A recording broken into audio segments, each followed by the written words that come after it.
Shut your mouth, boy. Officer Rebecca Morrison's racist slur cuts through Channel 7's live studio like a blade as she glares down at a distinguished black man in an expensive suit. Her face twists with pure hatred, while 2.3 million viewers witness the shocking confrontation. Judge Theodore Washington maintains his composure despite the venomous attack. Morrison's eyes burn with fury as she steps closer, her hand rising with predatory intent. Without warning, she slaps him hard across the face. The violent blow snaps his head sideways as her handprint flares red against his dark skin. Washington staggers but remains standing, his dignity intact despite the brutal assault. Morrison grins wickedly at the cameras, chest puffed with malicious satisfaction. Have you ever seen pure racism obliterate someone's career in seconds on live TV? The morning sun streams through the towering glass windows of Channel 7's state-of-the-art broadcast facility in downtown Manhattan. Inside Studio A, the polished chrome and glass set of Justice Today gleams under professional lighting that could illuminate a small theater. Host Margaret Collins adjusts her navy blazer as makeup artists apply final touches. Her earpiece crackles with producer updates about today's explosive topic: police reform in America. The show's graphics team has prepared slides showcasing rising tensions between law enforcement and communities across the nation. 30 seconds to live broadcast, announces floor director Sarah Kim, her clipboard thick with guest notes and security protocols.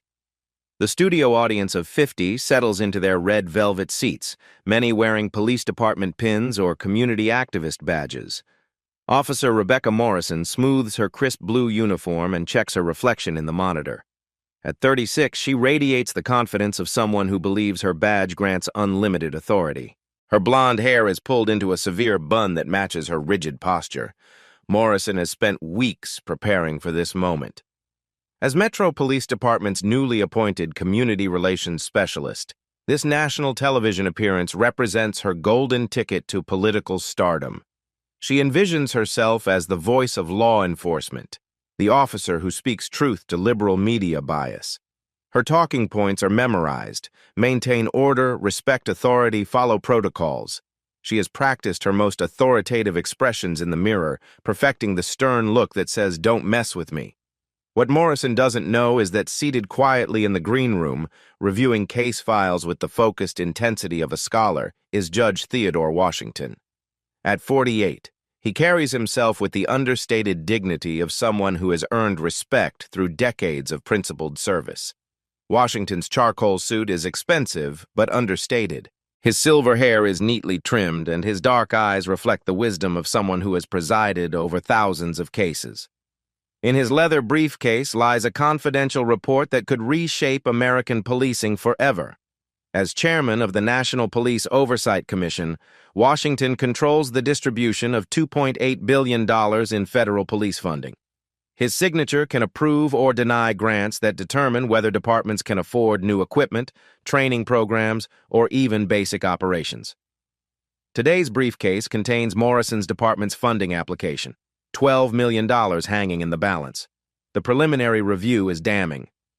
Pattern of discriminatory behavior requiring immediate federal intervention. Washington sips his coffee and reviews testimony from community members who have filed complaints against Morrison's department. The pattern is unmistakable: excessive force, racial profiling, and a culture that views minorities as inherent threats. Technical difficulties plague the morning broadcast. Washington was scheduled to appear via satellite from his chambers, but equipment failures have forced him to join the panel in person.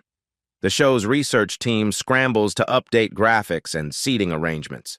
Producer David Carter rushes between the green room and control booth, his stress levels rising as airtime approaches. "Where's the nameplate for Judge Washington?" he shouts into his headset. "And someone needs to brief Rebecca about the last-minute panel change." But Morrison is already in makeup, earpiece removed, focused on her own preparation. She has no idea that the federal judge who will determine her department's fate is about to sit beside her on live television. The studio audience includes police families who have driven hours to support Morrison. They wear blue ribbons and carry signs reading "Back the Blue" and "Support our officers." Their presence feeds Morrison's confidence that America will embrace her message. In the front row, community activist Maria Santos clutches a photo of her son, a victim of police brutality. She hopes today's discussion will finally bring accountability to departments like Morrison's. The irony is thick as syrup. Morrison and Santos share the same space, unaware their lives will soon collide in the most public way imaginable. Washington checks his watch and closes his briefcase. The funding report inside contains Morrison's professional death warrant, though she remains blissfully unaware. He believes in due process, in allowing the system to work methodically and fairly. 5 minutes to air, Carter announces, his voice tight with barely controlled panic. The studio lights burn brighter, cameras adjust their focus, and makeup artists make final adjustments. Morrison takes her position at the panel table, her nameplate reading Officer R. Morrison, Community Relations. She practices her opening smile, the expression of someone who believes she represents the moral authority of law enforcement. In 60 seconds, 2.3 million Americans will witness the collision between ignorance and justice, between prejudice and power, between a racist cop and the federal judge who can end her career with a single decision. The countdown begins, and neither Morrison nor Washington knows their lives are about to change forever. The red on-air sign blazes to life as Margaret Collins flashes her professional smile into camera one. Good morning, America. I'm Margaret Collins, and this is Justice Today, broadcasting live to our 2.3 million viewers nationwide. The studio lights intensify, casting sharp shadows across the polished panel table. Collins adjusts her notes, unaware that she's about to witness the most explosive television moment of her career. Today, we're tackling one of the most divisive issues facing our nation, police reform and community relations. Can law enforcement and citizens find common ground? She gestures toward the panel with practiced precision. Joining me today is Officer Rebecca Morrison from the Metro Police Department's Community Relations Division. Morrison straightens in her chair, her badge catching the studio lights like a beacon of authority. Her smile radiates confidence as she nods to the cameras. We also have defense attorney Sarah Kim, who specializes in civil rights cases. Kim waves politely, her expression serious as she reviews her legal briefs. And we're expecting to be joined via satellite by Federal Judge Theodore Washington, chairman of the National Police Oversight Commission. Collins pauses, touching her earpiece as static crackles through the connection. In the control booth, producer David Carter frantically signals the technical crew. The satellite feed flickers with snow and digital artifacts, making Washington's remote appearance impossible. We're losing the connection, Carter mutters into his headset. Collins maintains her composure despite the chaos in her earpiece. I'm sorry, folks. We're experiencing some technical difficulties with Judge Washington's connection. We'll try to resolve that during our first commercial break. Morrison seizes the opening like a predator sensing weakness.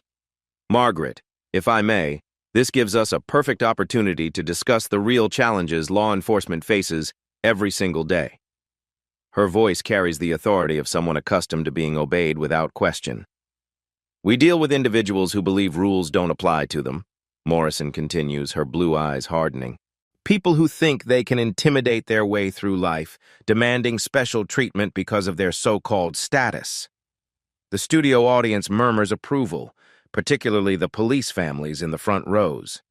Their nodding heads and supportive expressions fuel Morrison's growing confidence. These entitled individuals, Morrison's voice grows stronger, walk into our courthouses, our police stations, even our television studios, expecting to be treated like royalty. They believe their attitude alone will open doors that should remain closed to people who refuse to follow proper procedures. Defense attorney Kim shifts uncomfortably in her seat. Officer Morrison, don't you think we should focus on building bridges rather than creating divisions? Morrison's laugh cuts through the studio air like shattered glass. Attorney Kim, with respect, you work in boardrooms and law offices. I work on the streets where entitled behavior creates real danger for real people. During the commercial break, Judge Washington enters the studio through the side entrance, his movements quiet and deliberate. He wears an understated charcoal suit that speaks of quality without ostentation. His briefcase contains the funding report that could devastate Morrison's department. Washington approaches the panel table during the 60-second break, noting his nameplate reading Judge T. Washington, Federal Oversight Commission. The printing is small, professional, and easily overlooked by someone not paying attention. Morrison glances up from her notes and immediately fixates on the distinguished black man approaching the panel. Her expression shifts subtly, jaw tightening as she processes what she considers an intrusion into professional space. "Excuse me," Morrison says loudly enough for the studio microphones to pick up her voice. "Audience members need to remain in the gallery seating during broadcast." Washington pauses, surprised by the challenge. "Officer, I believe there's been a misunderstanding. I'm Judge Washington, your scheduled panelist." Morrison's laugh carries a sharp edge that cuts through the studio air. "Right, and I'm the Queen of England." Her sarcasm draws uncomfortable chuckles from some audience members who don't recognize Washington. "Sir, I don't know what fantasy you're living in," Morrison continues, her voice dripping with condescension. "But this panel is reserved for actual professionals, not people pretending to be something they're not." The floor director signals 30 seconds to air, but Morrison stands from her chair, positioning herself between Washington and his designated seat. Her uniform seems to expand with authority as she blocks his path.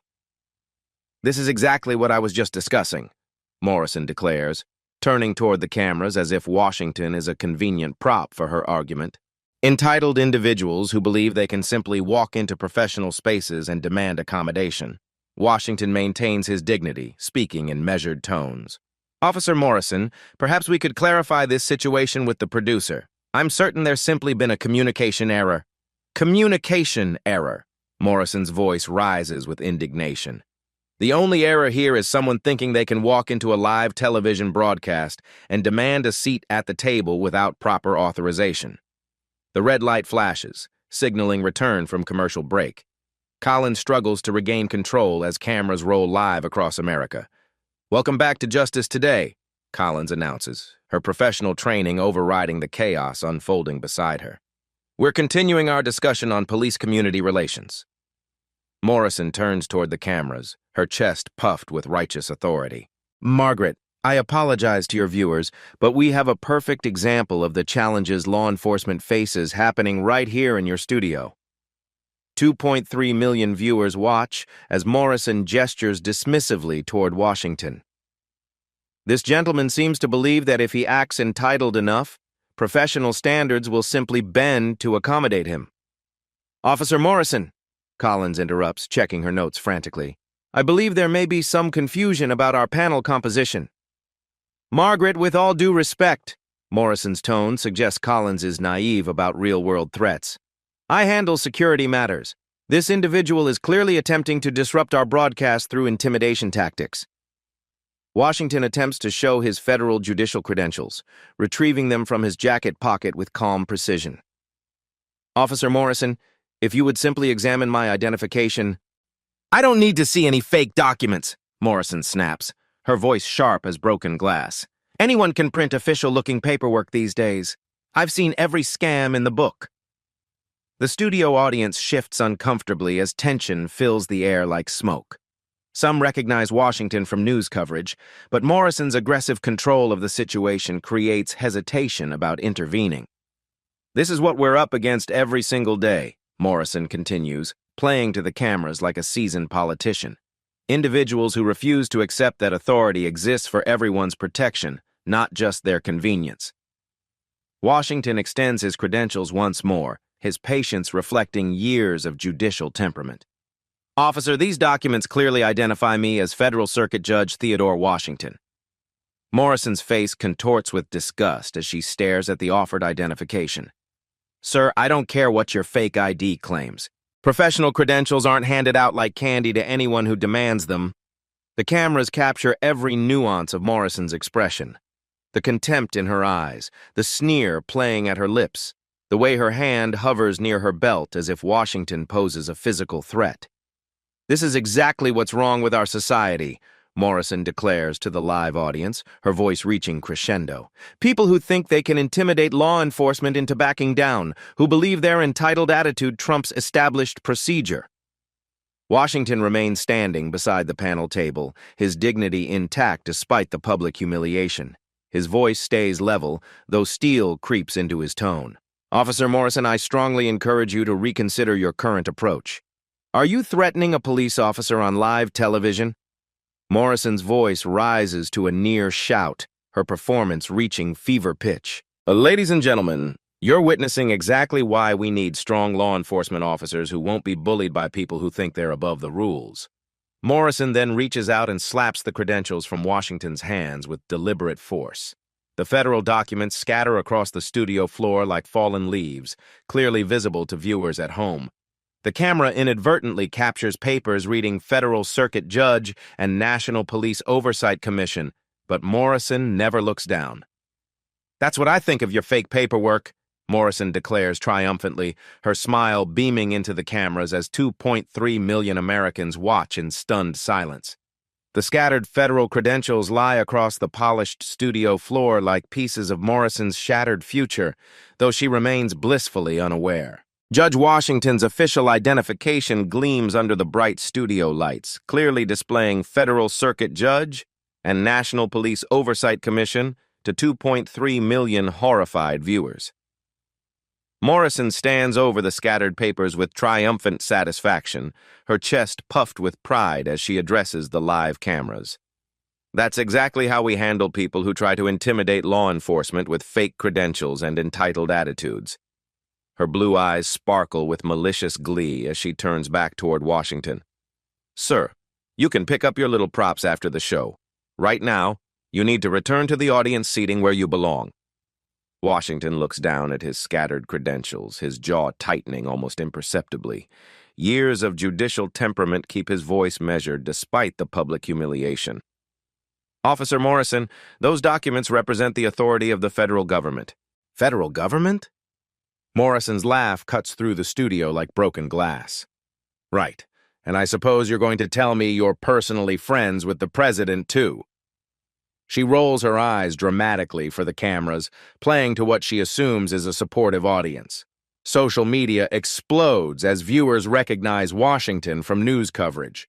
Twitter erupts with hashtags, #JusticeToday, #PoliceAbuse, #WashingtonAssault.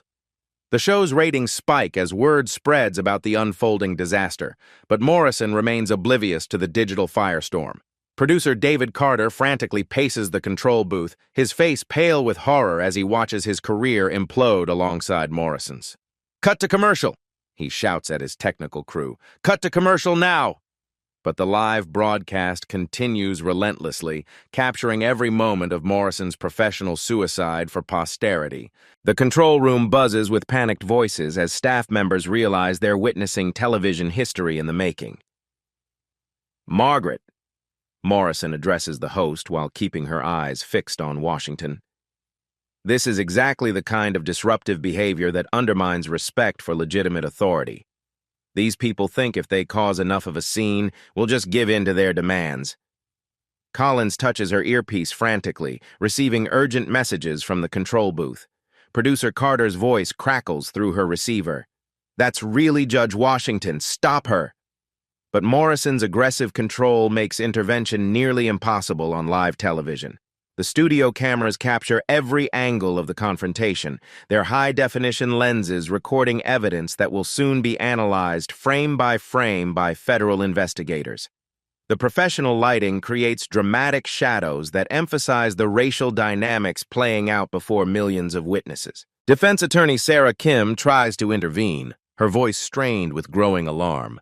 Rebecca, I think there's been a serious misunderstanding here. Perhaps we should verify everyone's credentials before continuing. Morrison whips around to face Kim, her expression darkening with authority. Sarah, with respect, I don't need civilians telling me how to handle security situations. This individual is clearly attempting to disrupt our broadcast through intimidation tactics. But Rebecca, Kim pressed, her voice urgent with concern. What if he really is a federal judge? What if we're making a terrible mistake here?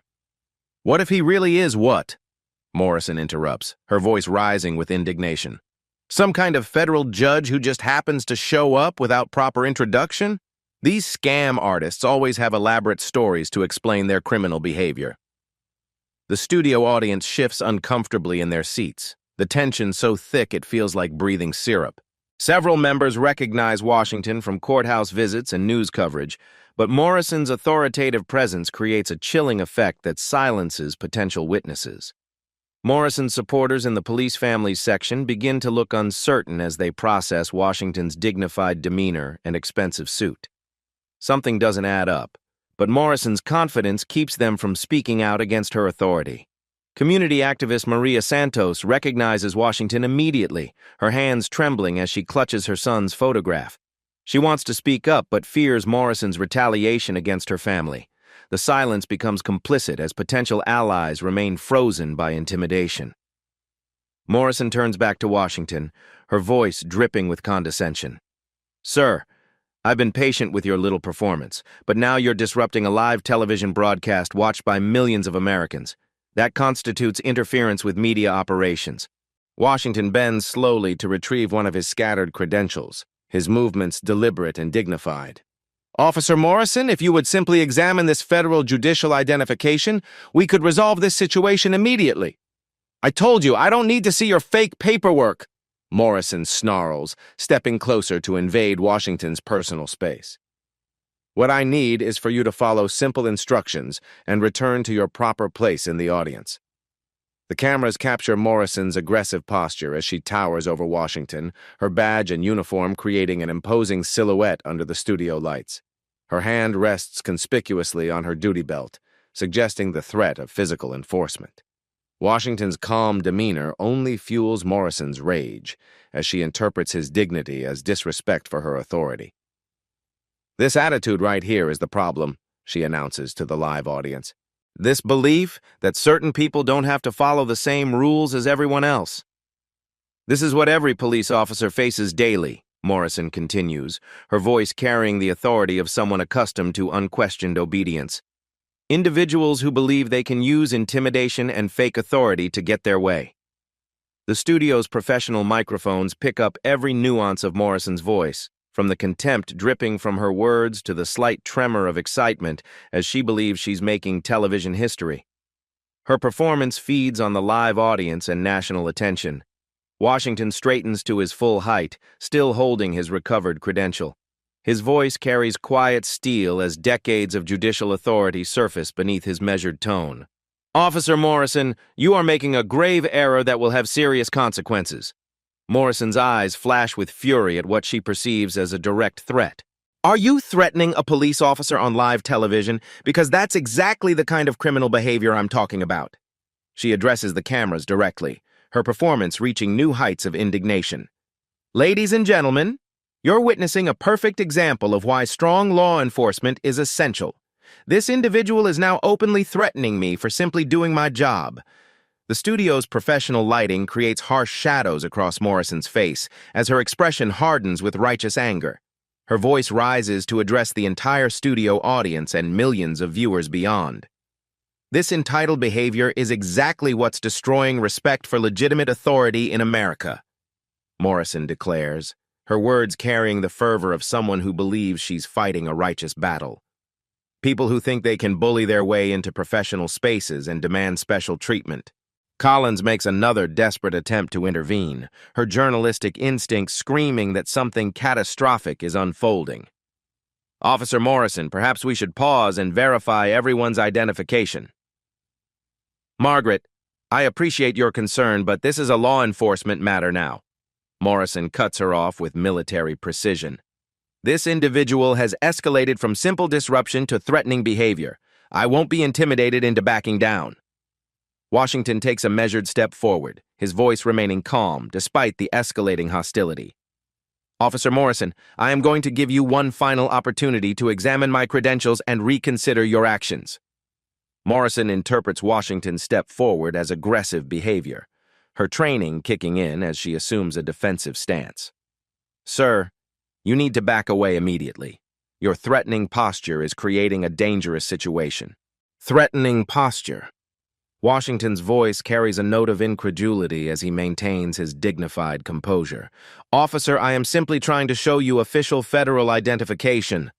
"I don't care what you claim those papers say," Morrison's voice reaches a crescendo of authority.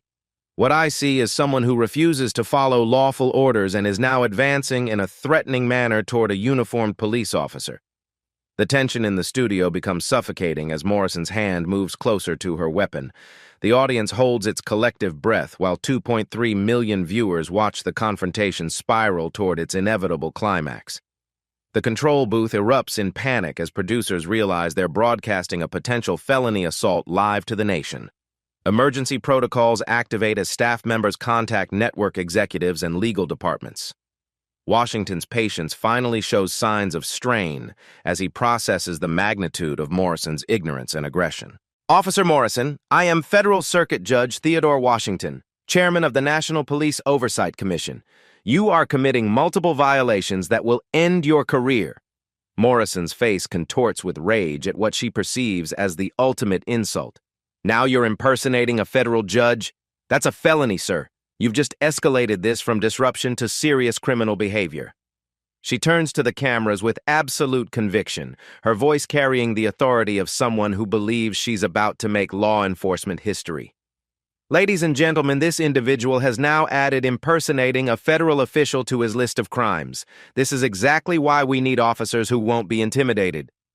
Washington takes one final step forward, extending his recovered credential toward Morrison with quiet dignity. Officer, please examine this identification before you destroy both our careers on live television. Morrison sees Washington's approach as the final act of aggression she's been building toward. Her face hardens with absolute resolve as she prepares to demonstrate her authority to 2.3 million viewers. That's it, Morrison declares with finality. You've refused lawful orders, threatened a police officer, impersonated a federal official, and now you're advancing in a threatening manner. Time to learn about consequences. Without warning, Morrison draws back her hand and slaps Washington hard across the face. The violent blow snaps his head to the side with such force that the sound echoes through the studio like a gunshot. The brutal assault sends shockwaves through the studio audience. Morrison's handprint glows red against Washington's dark cheek as she grins triumphantly at the cameras, savoring what she believes is her moment of ultimate victory. And that's how you deal with criminals who think they can intimidate law enforcement, Morrison announces to the stunned nation, completely unaware she just committed a felony assault on the most powerful man in American police oversight. The studio falls into deathly silence as Morrison's handprint glows red against Judge Washington's cheek. For 3 eternal seconds, 2.3 million viewers watch frozen in disbelief while Morrison basks in her perceived triumph, her smile beaming with malicious satisfaction. Washington holds his stinging cheek, his dignity intact despite the brutal public humiliation. His dark eyes meet Morrison's blue ones with the quiet steel of someone who has presided over thousands of cases and never lost control of his courtroom. Producer David Carter bursts through the studio doors like a man fleeing a burning building, his face white with terror as he clutches printouts and his buzzing cell phone. Sweat beads across his forehead as he realizes his show just broadcast a federal crime to the entire nation. Officer Morrison! Carter's voice cracks with panic as he rushes toward the panel table. Stop immediately. You need to stop right now. Morrison turns toward the interruption, annoyed that her moment of glory is being disrupted by what she perceives as typical media overreaction. David, I'm handling a criminal situation here. This individual has been threatening and disruptive. Chen's hands shake as he holds up his phone, displaying the federal judiciary website. Rebecca, this is Judge Theodore Washington. You just assaulted a federal judge on live television. Morrison's triumphant expression wavers for the first time, confusion creeping across her features like cracks in a dam. What are you talking about? This man is clearly some kind of activist or protester. No! Carter's voice rises to near hysteria as he shows Morrison the official judicial portrait on his screen. Look at this photo. Look at the nameplate. This is Federal Circuit Judge Theodore Washington. The camera captures Morrison's face in perfect high definition as her confident smile begins its historic collapse. She looks from Carter's phone to Washington's nameplate, then back to Washington himself, her brain struggling to process the impossible reality. Margaret Collins finds her voice, reading from frantically passed notes with the gravity of someone announcing a national disaster. Ladies and gentlemen, for viewers just joining us, we need to clarify that Judge Theodore Washington is indeed our scheduled guest and chairman of the Federal Police Oversight Commission. The show's graphics department, following emergency producer instructions, displays Washington's official biography on screen for all 3 million viewers. Judge Theodore Washington, Federal Circuit Judge, Chairman National Police Oversight Commission, authority over $2.8 billion in federal police funding. Morrison's mouth opens and closes silently like a fish gasping for air as the enormity of her mistake crashes over her in waves. The confident authority that defined her just moments ago evaporates like steam, leaving behind a woman staring into the abyss of her destroyed future. Federal judge? Morrison's voice comes out as barely a whisper, all her earlier bravado replaced by dawning horror.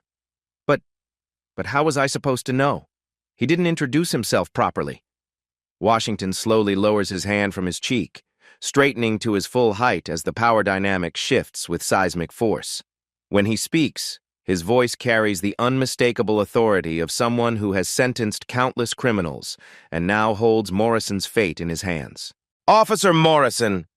Washington's words fall like gavels in the silent studio. You have just committed felony assault on a federal judge, broadcast live to millions of witnesses.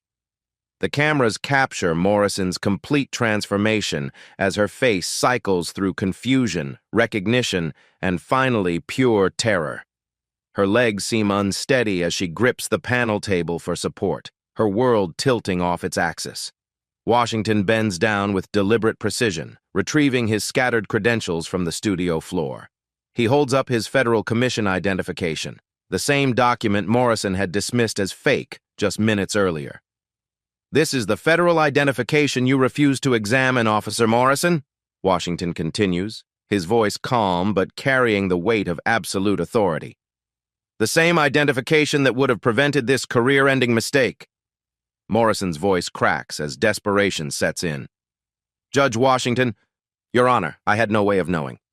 The technical difficulties, the lack of proper introduction, this was all just a terrible misunderstanding. Washington's eyebrows rise slightly as he processes Morrison's attempt at damage control. Officer, the cameras recorded you repeatedly refusing to examine my credentials. They captured you dismissing multiple attempts to verify my identity. The studio audience sits in stunned silence as they witness the complete reversal of power. Morrison, who commanded the space with authoritarian confidence just moments ago, now appears small and vulnerable as she faces the reality of assaulting a federal judge. Washington addresses the cameras directly, his judicial authority now unmistakable to every viewer. As chairman of the Police Oversight Commission, I was actually here today to discuss federal funding for local police departments, including Officer Morrison's own Metro Police Department. Morrison's face goes ashen as the final piece of the puzzle falls into place. Federal funding? You mean you control our department's budget? Officer Morrison, your department's $12 million grant application was under review, Washington continues with clinical precision. That application will now require emergency reconsideration in light of this incident.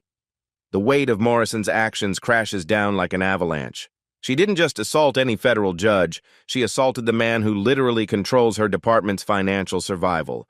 Her racist arrogance has potentially bankrupted her entire police force. Collins, reading from emergency updates, delivers the final blow. Officer Morrison, your police chief is on line 1. He's watching the broadcast and requests you surrender your badge immediately. Morrison's legs give out as she collapses into her chair, the same seat where she held court with such confidence just minutes ago. Her triumphant smile has vanished forever, replaced by the hollow expression of someone watching their life implode in real time. Washington's voice cuts through the studio with judicial finality. Officer Morrison, you are now subject to immediate arrest for assault on a federal official, civil rights violations, and abuse of authority under color of law. The silence stretches like a held breath as 2.3 million Americans witness justice beginning to unfold on live television. Morrison sits frozen in her chair, her face drained of all color as the magnitude of her actions sinks in like poison through her veins. The same studio lights that highlighted her confident authority now expose her complete vulnerability to 2.3 million unforgiving witnesses. Judge Washington, Your Honor. Morrison's voice trembles as she attempts damage control, her earlier commanding tone replaced by desperate pleading. This was all a terrible mistake. I was just trying to maintain security protocols. I had no way of knowing who you were. The irony cuts through the studio air like a blade. Morrison's own recorded statements play back on social media in real time, showing her repeatedly refusing to examine Washington's credentials and dismissing him as a fake and criminal. Washington maintains his judicial composure, his hand still bearing the red mark of Morrison's assault. Officer Morrison, federal law enforcement takes a very serious view of attacks on federal judges. Your intentions are irrelevant when weighed against your actions. Margaret Collins receives frantic instructions through her earpiece, her face pale as she realizes her show has become evidence in a federal crime. Ladies and gentlemen, we're receiving word that FBI agents are currently en route to our studio. Morrison's eyes widen with pure terror as the reality hits her like a physical blow. FBI? But I'm a police officer. I was just doing my job. This has to be some kind of misunderstanding that we can work out internally. There is no internal resolution for assaulting a federal judge, Washington responds with the clinical precision of someone who has sentenced countless defendants. This matter now falls under federal jurisdiction, beyond the reach of local police politics. Producer David Carter approaches Morrison with obvious reluctance, his clipboard shaking in his hands. Rebecca, I have Police Chief Rodriguez on the line. He's been watching the broadcast and needs to speak with you immediately. Morrison's hand trembles as she takes the phone, her voice barely audible. Chief Rodriguez, sir, this is all just a huge misunderstanding. I can explain everything. The studio falls silent as viewers hear Chief Rodriguez's voice crackling through the phone speakers. Officer Morrison, you are hereby suspended without pay, effective immediately.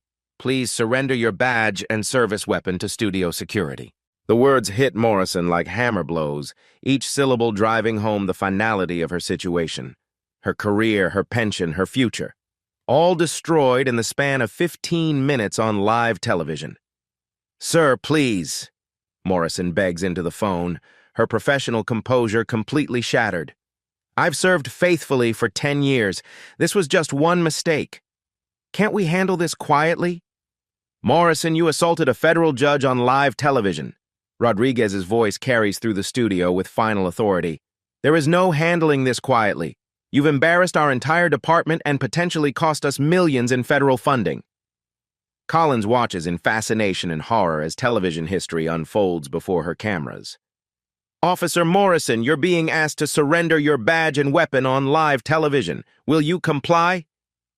Morrison's hands shake violently as she removes her police badge, the symbol of authority she wore with such pride just minutes ago. The metal feels cold and foreign in her trembling fingers as she places it on the panel table. Her service weapon follows, the holster empty for the first time in a decade. Studio security approaches cautiously, treating Morrison like the criminal she has become rather than the authority figure she once was. Washington observes the badge surrender with the detached interest of someone who has seen justice served countless times. Officer Morrison, I want you to understand that your actions today will be studied in law enforcement academies as an example of how not to conduct oneself. The FBI arrives with mechanical precision, their black suits and serious expressions creating a stark contrast to the bright television studio. Lead agent Sarah Martinez approaches Morrison with handcuffs that gleam under the studio lights. Rebecca Morrison, you are under arrest for assault on a federal judge under 18 U.S.C. Section 111, Martinez announces with professional clarity. You have the right to remain silent. Anything you say can and will be used against you in a court of law. Morrison's legs buckle as the handcuffs click into place, the same restraints she once used to arrest others now binding her own wrists. The metallic sound echoes through the studio like the closing of a prison door. This can't be happening, Morrison whispers, as federal agents lead her away from the panel table where she held court just minutes ago. I'm a police officer. I serve the community. This has to be some kind of mistake. Washington's voice follows her as she's led away. "Officer Morrison, there is no mistake. Justice is simply following its proper course." The studio cameras capture Morrison's final moments of freedom as she's escorted through the same doors she entered with such confidence. Her career ends not with ceremony or retirement, but with federal arrest broadcast to millions of Americans who will never forget her spectacular fall from grace. Within minutes of Morrison's arrest, the video clip explodes across every social media platform like digital wildfire. The footage of a white police officer slapping a black federal judge on live television becomes the most shared content in internet history, accumulating millions of views before Morrison even reaches the federal courthouse. News networks interrupt regular programming to broadcast the unedited footage, showing Morrison's confident smile transforming into horror as she realizes Washington's identity. The contrast becomes iconic, a split-screen image of triumph and terror that captures the exact moment ignorance collides with consequence. CNN legal analyst Rebecca Torres provides breathless commentary over the looping footage. "We are witnessing the most clear-cut case of police misconduct ever recorded. Officer Morrison committed multiple federal crimes in front of 2.3 million witnesses with professional broadcast equipment capturing every angle." The hashtag #slap heard round the world trends globally within hours as millions share frame-by-frame analysis of Morrison's expression changing from smug satisfaction to abject terror. Memes proliferate showing the precise moment her smile vanishes, becoming a cultural symbol of comeuppance. Congressional leaders respond with unprecedented speed. House Judiciary Committee Chairman Robert Jackson calls an emergency session. "When police officers assault federal judges on live television, our entire constitutional system faces direct attack. This demands immediate federal intervention." Senator Maria Gonzalez announces comprehensive police reform legislation within 24 hours. The Morrison incident proves that local police departments cannot self-regulate. Federal oversight is no longer optional. It's essential for protecting our democracy. The Department of Justice moves with surgical precision, filing federal charges that could end Morrison's freedom for decades. Attorney General Patricia Williams personally announces the charges. 18 U.S.C. Section 111, assault on a federal judge carrying a maximum sentence of 20 years in federal prison. Additional charges pile up like an avalanche. Civil rights violations under 18 U.S.C. Section 242, obstruction of justice, and abuse of authority under color of law. Each charge represents years of potential prison time as federal prosecutors build an airtight case. Morrison's defense attorney, David Kim, faces an impossible task as he reviews the evidence. The entire assault was broadcast live in high definition from multiple angles. There's no ambiguity, no reasonable doubt. The footage speaks for itself. Legal experts across the nation analyze the case with academic fascination. Yale law professor Sarah Mitchell appears on every major network. Morrison's assault represents the most serious attack on judicial independence since the Civil War era. This requires maximum prosecution to preserve constitutional separation of powers. The trial becomes a media spectacle that dominates news cycles for months. Court TV provides gavel-to-gavel coverage as the Judge Slap trial draws audiences that rival the Super Bowl. Morrison's face becomes synonymous with police accountability across America. Jury selection proves challenging as potential jurors struggle to remain impartial after seeing the viral footage. The prosecution's case unfolds with devastating simplicity. They merely play the unedited television broadcast and rest their case. Morrison's defense attempts multiple strategies, each more desperate than the last.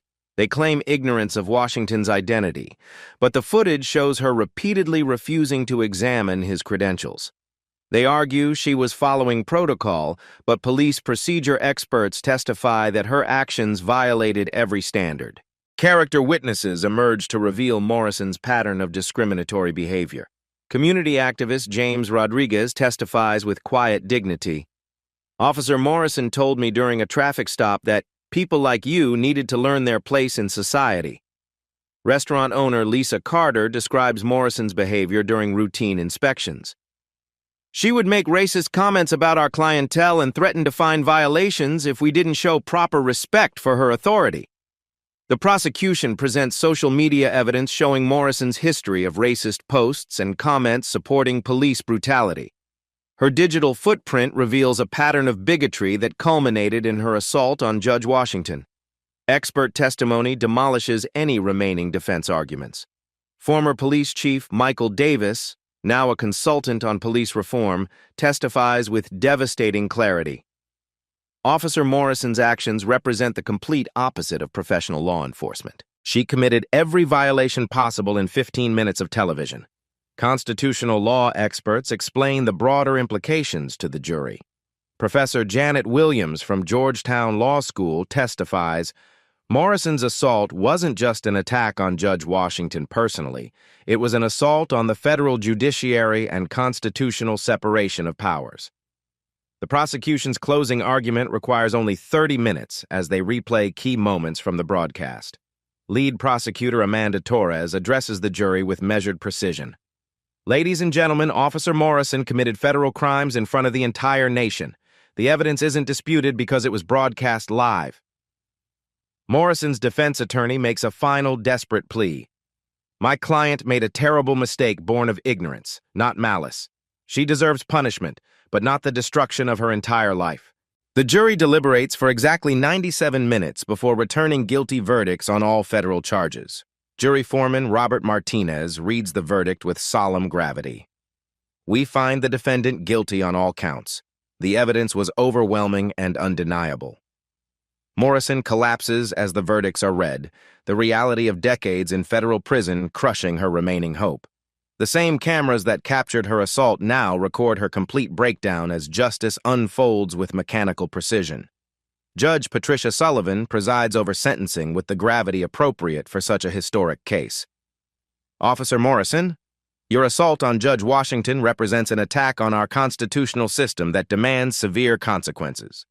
Sullivan sentences Morrison to 18 years in federal prison, adding, this sentence must reflect that badge and uniform do not grant license to assault federal judges. Your actions threaten the independence of our judiciary and cannot be tolerated. The civil rights lawsuit filed by Judge Washington settles for $12 million, exactly the amount of federal funding Morrison's department lost due to her actions. The settlement creates a federal fund for judicial security improvements nationwide. Morrison's case triggers passage of the Federal Judicial Protection Act within 6 months, creating mandatory federal oversight of any local law enforcement agency whose officers assault federal judges. The legislation becomes known as the Morrison Law. Police departments across America implement emergency bias training programs, using Morrison's case as the ultimate cautionary tale. Her assault becomes required viewing in every police academy, studied as an example of how racism and ignorance can destroy careers and institutions. The Metro Police Department undergoes complete federal oversight, with Morrison's assault serving as evidence of systemic problems requiring comprehensive reform.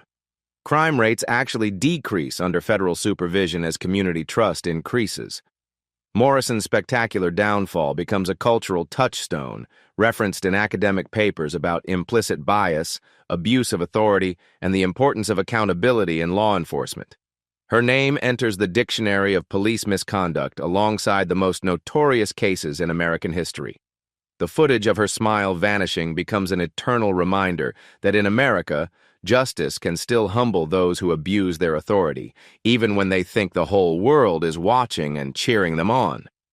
3 years after that fateful slap echoed through television history, Judge Theodore Washington stands before a packed auditorium at the FBI National Academy, addressing the newest class of federal law enforcement officers. The morning sunlight streams through tall windows, illuminating faces eager to learn from the man whose dignity under assault changed American policing forever. Officer Morrison's hand struck my face for less than a second. Washington begins, his voice carrying the measured authority that made him a respected jurist. But the impact of that moment continues to reverberate through every police station, courthouse, and academy in America. The auditorium falls silent as Washington touches his cheek, the same spot where Morrison's hatred left its mark. That slap wasn't just an assault on me personally. It was an attack on every principle our justice system represents. It revealed how quickly ignorance and prejudice can destroy both victim and perpetrator. Washington's words carry the weight of lived experience as he addresses future law enforcement leaders. Morrison thought her badge granted her immunity from consequence. She believed her uniform made her untouchable. In 15 minutes of live television, she learned that in America, no one, absolutely no one, stands above accountability. The federal reforms triggered by Morrison's assault have transformed American policing in ways once thought impossible. The Morrison Law requires federal oversight of any department whose officers assault federal officials, creating unprecedented accountability standards that protect both judges and citizens. Police academies nationwide now include mandatory viewing of Morrison's assault in their curriculum. The footage serves as a stark reminder that careers built over decades can be destroyed in moments of unchecked bigotry and arrogance. Morrison herself serves her 18-year federal sentence at FCI Danbury, where she has become a case study for other inmates about the consequences of abusing authority. Her former colleagues speak her name in whispered warnings about how quickly pride can become destruction. The Metro Police Department, under continued federal oversight, has become a national model for reform. Community trust has increased dramatically as officers embrace accountability rather than resistance. Crime rates have dropped, while civilian complaints have virtually disappeared. Chief Rodriguez, who survived the Morrison scandal through immediate accountability measures, now travels the country speaking about police reform. Morrison's assault was our lowest moment, but it forced us to confront systemic problems we had ignored for decades. The $12 million settlement from Morrison's civil rights case has funded judicial security improvements across America. Federal courthouses now feature enhanced protection protocols designed to prevent similar assaults on judicial independence. Washington uses his experience to advocate for continued reform, speaking at conferences and universities about the importance of dignity in the face of injustice.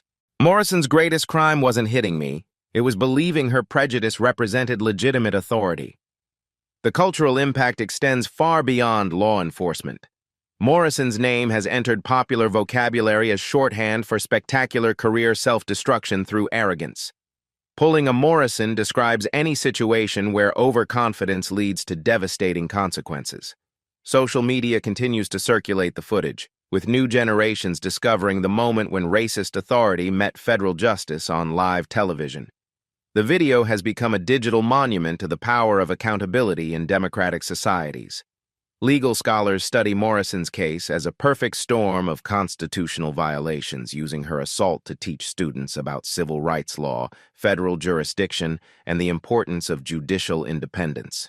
Her 15 minutes of infamy will educate lawyers for generations. Community activist Maria Santos, who witnessed the assault from the studio audience, now serves on civilian oversight boards created by federal mandate.